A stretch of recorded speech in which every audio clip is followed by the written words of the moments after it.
시청자 여러분, 결국 주가라는 건요, 그 기업의 실적의 이제 그림자다, 이런 얘기를 많이 하지 않습니까? 우리 내년도 시장을 전망하면서요, 여러 가지 이제 돌출 악재들이 있을 수도 있다, 이런 염려들을 하는 가운데요, 최근 들어서 이제 중견 그룹들 중에 이 자금 사정, 유동성이 좀 어려워질 수 있는 기업들도 좀 있다, 이런 얘기들 많이 하는데요, 선제적인 구조조정이 좀 필요하다, 이런 의견들도 많습니다. 이 구조조정을 은행원의 입장에서 해보신 그런 경험이 있는 분 한번 모셔서요, 예전에 구조조정을 할 때 어떤 징후가 있었고 또 어떤 해결 방책들이 있었다, 이런 얘기를 좀 재밌게 들어보겠습니다. 우리은행의 양진옥 부장 모셨습니다. 어서 오십시오. 네, 안녕하십니까.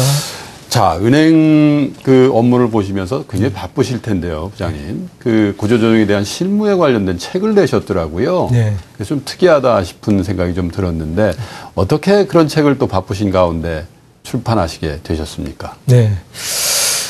제가 그 IMF 외환위기 시절 이후 7년이 넘는 기간 동안 그 기업 구조조정 업무를 관여했습니다. 이때는 참고가 될 자료가 없었습니다. 그래서 기업 구조조정 업무가 또 일회성 업무가 아닙니다. 그래서 금융 업무를 취급하는 한 연속적으로 그 발생한다는 점을 고려해서. 그렇죠. 기업이라는 건 계속 이제 흥망성쇠가 있듯이. 맞습니다. 그 사이클을 이루기 때문에. 그래서 이제 그것을 고려해서 현장 경험과 이론을 접목한 책을 출간하게 되었습니다. 다시 말씀드리면 채권단 대표로 파견 근무 시절 일기처럼 작성한 그 업무 일지를 업무 일지를 근간으로 해서 구성했는데요.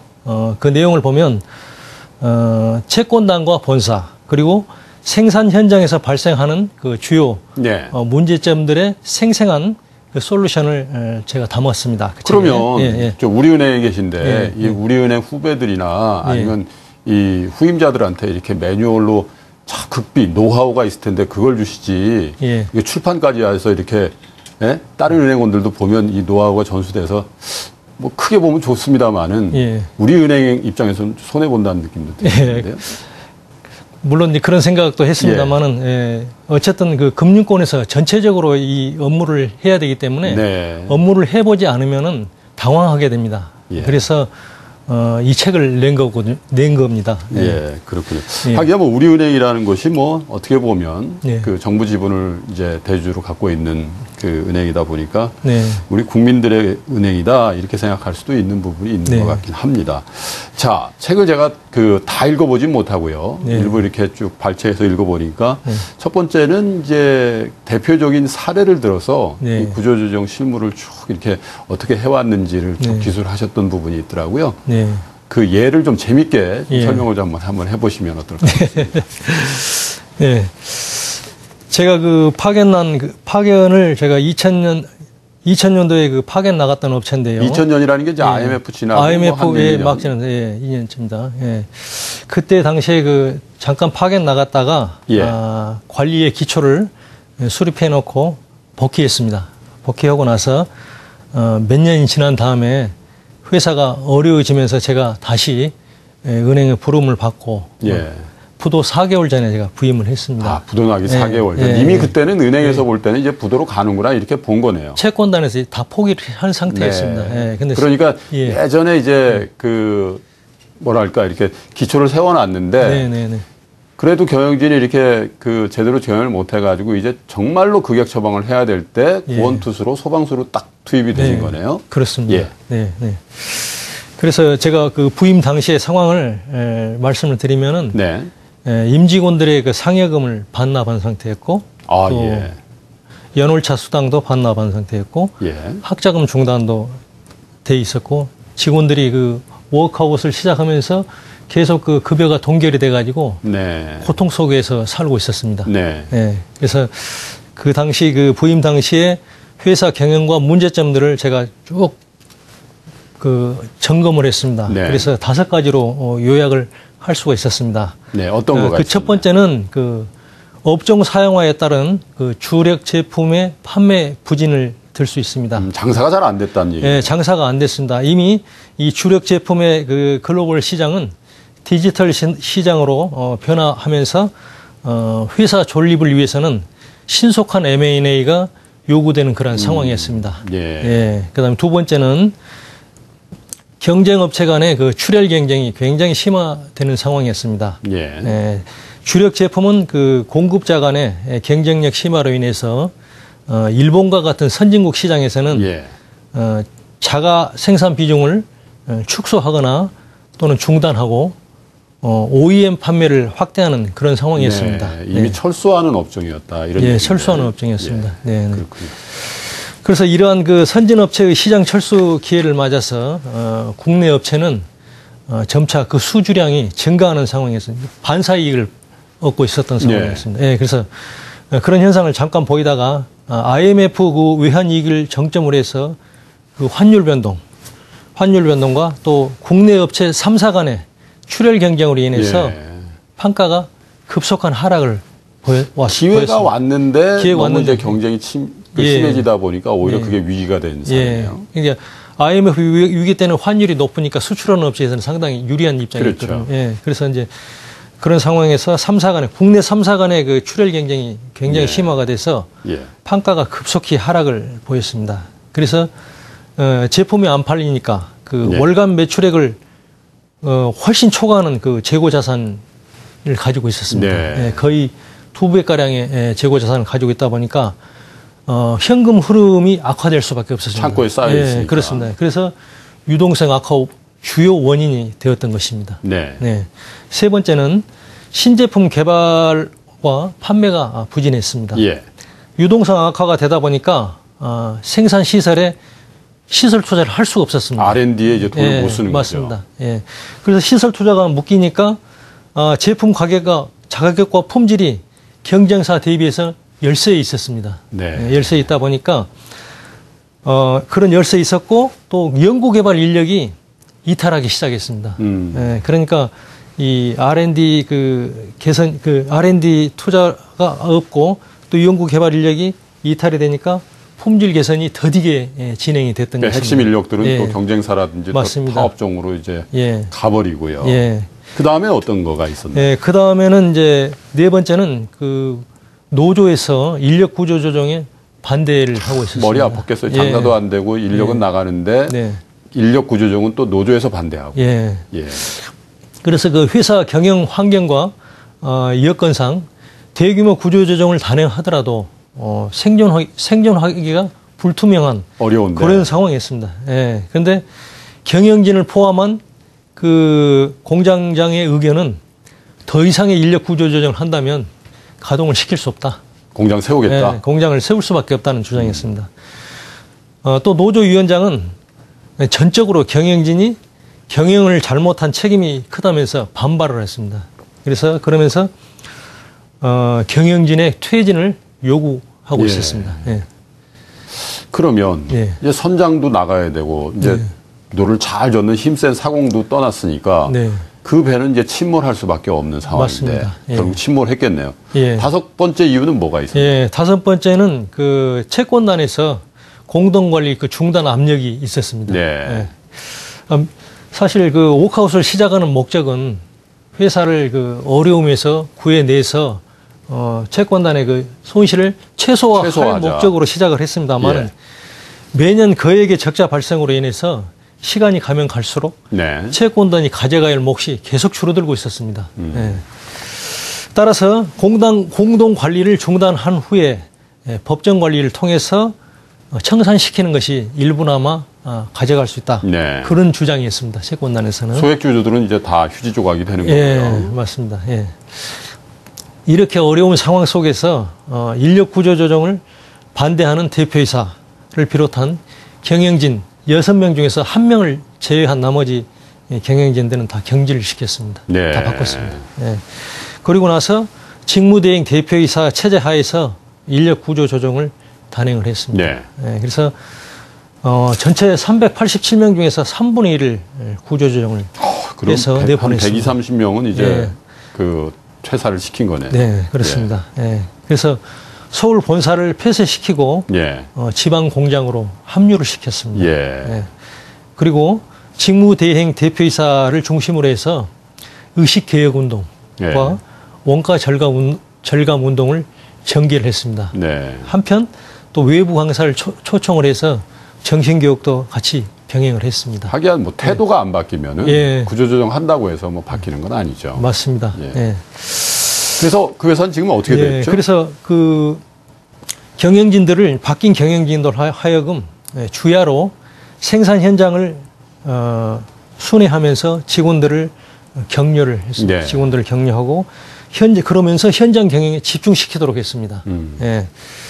그래서 이제 직원들이 그 굳게 닫혀있던 마음이 열리기 시작했습니다. 화학적으로 예, 결합이 열리기 되면서. 시작하면서 분위기가 좋아지고 네. 또 생산성 향상도 이어졌습니다. 실적은 당연히 좋아졌겠죠. 예, 좋아지면서 생산성 향상으로 이어졌습니다. 주력 제품은 또 경쟁업체의 시장 실수로 인한 반사이익이 왔고요. 네. 이제 장사를 하다 안 되니까 경쟁업체들이 하나씩 문을 닫았습니다. 그런 반사이익이 왔고요. 여기는 구조조정하고 다른 업체들은 구조조정 못했으니까 원가 부분에서 이쪽이 예. 경쟁력이 있었겠네요. 예, 그렇습니다. 그리고 신제품의 품질 개선을 통한 매출이 또 증가가 됐습니다. 네. 예. 그리고 또 한 가지 오랜 수건이었던 그 세금 소송에서 승소를 했습니다. 그래서 거기서 나온 자금이 한 25억이 됐습니다. 그러니까 열심히 하다 보면 또 하늘도 돕는 거예요. 네, 맞습니다. 네. 그래서 그 25억을 가지고 시설 투자를 실행을 했습니다. 네. 예. 그래서 실적 증가에 이제 가속이 붙게 네. 되는 거죠. 알겠습니다. 예.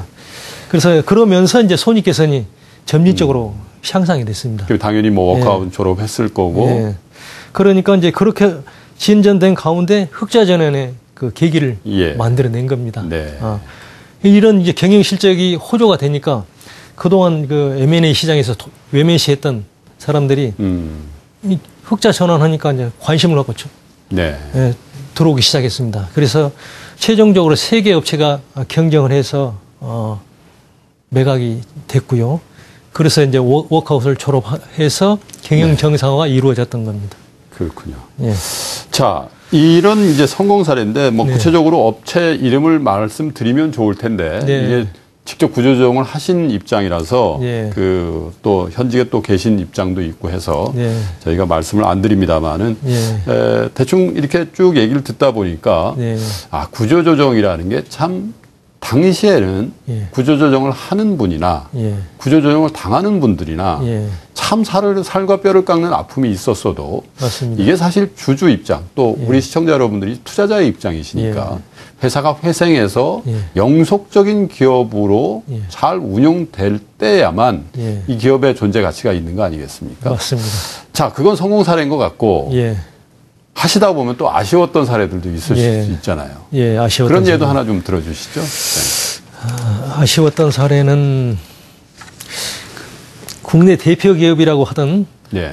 대우그룹, 예. 또 쌍용그룹, 기아자동차 등 그 대기업들이 네. 대마불사라는 그 속설을 믿고 차입금을 끌어다가 모노발식으로 네. 확장을 해서 외형 경쟁만 하다가 그 몰락한 사례를 굉장히 가슴 아프게 생각합니다. 네. 그때 많은 또 직원들이 실직자가 국가적으로도 얼마나 많은 손해를 많이 봤습니까? 예. 그걸 지금도 보면은 예. 최근 들어서 이제 유동성 문제가 야기되고 있는 몇몇 그룹들 보면 계열사 수가 예. 50개가 넘고요. 예. 또 왜 이 그룹에서 이런 업체까지 운영을 해야 될까? 예. 고개가 좀 갸우뚱해지는 그런 사례들이 있어요. 예. 전문성이 없다는 얘기죠. 예, 맞습니다. 그래서 이제 저희가 굳이 이런 시간에 부장님 같은 이제 구조조정 전문가를 모시고 말씀 듣는 이유가 저희가 투자할 때 좀 반면 교사로 좀 삼아야 될 부분들이 있는 것 같아요. 네. 어떤 그룹은 이건 IT 전문 그룹인데 이렇게 쭉 계열사를 보면 IT하고 전혀 관련이 없는 뭐 의류를 한다든지 물론 이제 워낙 큰 대기업들은 그럴 수 있겠습니다만 그런 이제 전문성의 결여가 결국은 생산성의 저하를 낳고 생산성의 저하가 어떻게 보면 수지로 연결되는 거니까 또 구조조정의 대상이 되고 하는데 자, 쭉 구조조정의 현업을 하시면서 보아오신 대기업들의 이제 문제, 유동성 위기라든지 재무구조 악화 어떤 이유가 가장 크게 보이셨어요? 네. 제가 그동안 업무를 해오면서 저는 이제 회사들이 전부 경영 실패로 인해서 쓰러지는 업체들을 이제 담당하다 보니까 나름대로 그 공부를 하는 계기가 됐습니다. 그렇죠. 그래서 주요 원인을 4가지로 저는 봤습니다. 그 오너의 독단 경영, 독단 경영. 그 다음에 2번째는 과도한 부채, 네. 예. 세 번째는 미래 예측 실패. 예. 예. 네 번째는 무리한 다각화를 들 수 있겠습니다. 이게 다 어떻게 보면은 예. 오너의 독단에서 나오는 거네요. 부채도 독단적으로 너무 많이 쓰고 경영진에서 네. 반대해도 네. 미래 예측도 야 이쪽이야. 예. 그랬는데 가보니까 예. 이 산이 아닌가배 예. 이럴 때도 있고요. 예. 그죠? 그렇습니다. 미래 예측이라는 게 사실 어렵긴 한데요. 네.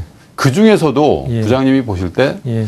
이렇게 쭉 사례들을 봤을 때 예. 오너들이 가장 그 독단을 해서 가장 실패하는 경우 예. 어떤 경우가 있어요? 예.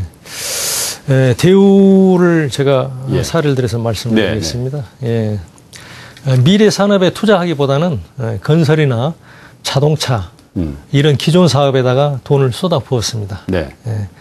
이 같은 그 확장 경영으로 인해서 재무 건전성 부족에 따른 과도한 부채로 결국 무너지게 됐습니다. 하기야 뭐 그때 예. 저도 기억이 납니다만 예. 세계 경영이라서 예.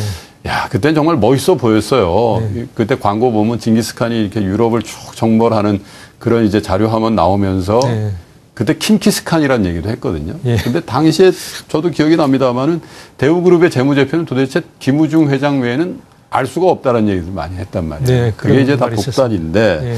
자 최근에도 보면요. 예. 이제 그 은행권 관리 비슷한 걸 받으면서 재무구조 개선 약정 예. 이런 것들을 하는 회사들이 그룹들이 한두 개씩 나온단 말이에요. 예. 그 재무구조 개선 약정이라는 건 어떤 의미가 있는 거예요? 예. 저희 투자자들이 사실 너무 어려운 용어라서 예. 예. 예. 금융권에서는 그 부실 징후를 보이는 대기업들을 이렇게 매년 걸러냅니다. 네. 걸러내서 그 대기업들이 구조조정 차원에서 부채를 줄이고 또 수익성을 높이기 위한 방안을 주채권은행에다가 네. 약속하는 일종의 이행 계획서입니다. 예. 예. 그래서 이 약정을 맺을 경우에 구체적인 부채 감축 일정이 포함된 예. 재무 구조 개선 계획, 또 한 개 기업과 부실 계열사 정리, 또 수익 증대 계획에서부터 향후 예. 주력 사업 및 핵심 업종 육성 전략까지 기업의 모든 경영 내용을 문서화한 그 서류라고 그러니까 이제 되겠습니다. 아까 네. 문제로 제기하신 예. 오너 및 경영자의 독단은 아예 배제시키는 조치를 하는 거군요. 예, 일종의 예, 그렇습니다. 예, 그러니까 정해진 견제 장치라고 프로그램에 볼 수 있습니다. 따라서만 예. 하라. 예. 뭐 신규 사업도 진출하는 것은 제약을 받고. 예. 자, 이제 우리 시장에 상장되어 있는 회사들은 예. 지금 말씀하신 그런 조치를 정말 바람인데 예. 오늘부터 시작해서 그냥 내년, 내후년 동안은 한 건도 그런 일이 없었으면 좋겠는데 네. 이게 뜻대로 안 된다. 그렇습니다. 자, 그래서 제가 마지막으로 여쭤보면은 예. 그런 일이 없이 이제 그 10년, 20년 또 50년, 100년 이렇게 예. 그 영속성을 가진 기업주가 되는 게 예. 또 그런 회사의 경영진 또 직원들이 되는 게 우리가 바람인데 예. 이게 이런 건강한 성장을 못하게 하는 여러 가지 이유들이 있습니다만 예. 이제 그렇게 안 가기 위해서 예. 직접 구조조정을 담당한 예. 은행 실무자, 은행 책임자의 입장에서 조언을 좀 주시면 어떨까 싶습니다. 네. 네. 제 생각을 말씀드리겠습니다. 네. 예. 예. 오늘날 같이 그 과학과 통신의 발달은 그 네. 제품의 수명 주기를 단축해 가고 있습니다. 예. 예. 중국의 저임금 노동력을 활용한 제조업이 지금 현재 위기를 맞고 있습니다. 네. 네. 잇따른 그 중국에서는 그 최근 들어서 잇따른 그 임금 인상으로 기업들이 철수하는 그런 기업들이 증가하고 있습니다. 예. 예. 최근 그 언론 보도를 통해서 3D 프린터를 본 일이 있습니다. 네. 예. 플라스틱뿐만이 아니고 금속 제품까지 원하는 모양대로 만들어낼 수 있는 네.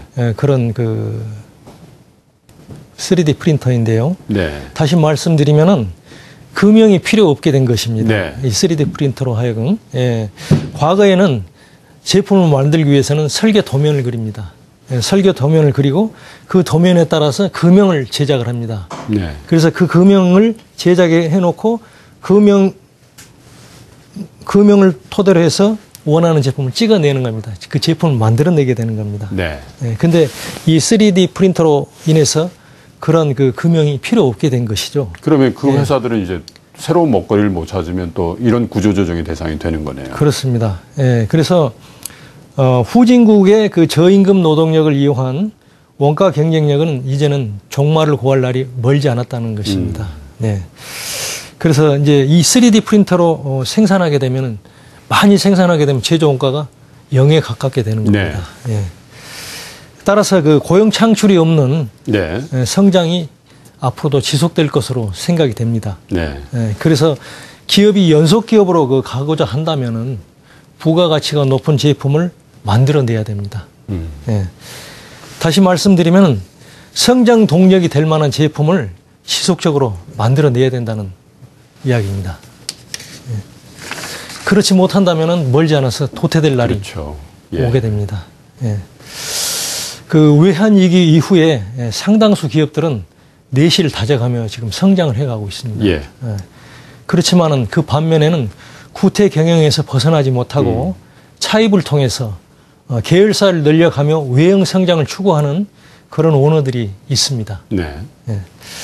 그래서 과거 IMF 위기와 같은 그런 시절이 다시 와서는 안 됩니다. 그런 우를 범해서는 또 안 됩니다. 예. 예. 글로벌 시장에서 각 제품별 1등 또는 1등에 근접한 2등 기업이라만이 생존할 수 있습니다. 그렇죠. 이것은 보편적인 상식이 되고 말았습니다. 네. 예. 그것도 꾸준한 연구 개발을 통해서 신제품을 만들어내면서 시장을 선도할 수 있는 기업이라야 네. 장수할 수 있는 기업이 될 수 있습니다. 네. 구구절절히 참 좋은 말씀을 해주셨는데 네. 우리 투자자 여러분들은 정리를 해드리면 이런 것 같습니다. 네. 그 쭉 경험상으로 봤을 때 정말 은행이나 이 금융권의 구조조정이 대상이 됐던 기업들의 공통점 뭐 여러 가지가 있겠습니다만은 결국 오너 한 사람의 독단, 잘못된 미래 예측, 뭐 방만한 경영 이런 것들인데요. 그런 기업들을 저희가 잘 속다내는 노력들을 저희들이 이제 투자자의 입장에서도 해야 되고 또 금융권에서는 구조조정 전문가의 입장에서 하셔야 될 텐데 결국 경쟁력은 제품의 경쟁력에서 나온다. 우리 삶에 효용이 있는 제품을 누가 더 빨리 더 많은 양을 만들어내느냐 여기에 있다. 결국 시류를 읽어야 된다는 그런 얘기로 들립니다. 오늘은 특별히 구조조정 전문가를 한번 모셔서 얘기 들어봤는데요. 저희가 이 투자를 할 때도 좀 반면교사로 삼았으면 하는 바람입니다. 우리은행 준법지원부의 양진옥 부장 모시고 얘기 들어봤습니다. 부장님 오늘 고맙습니다. 네.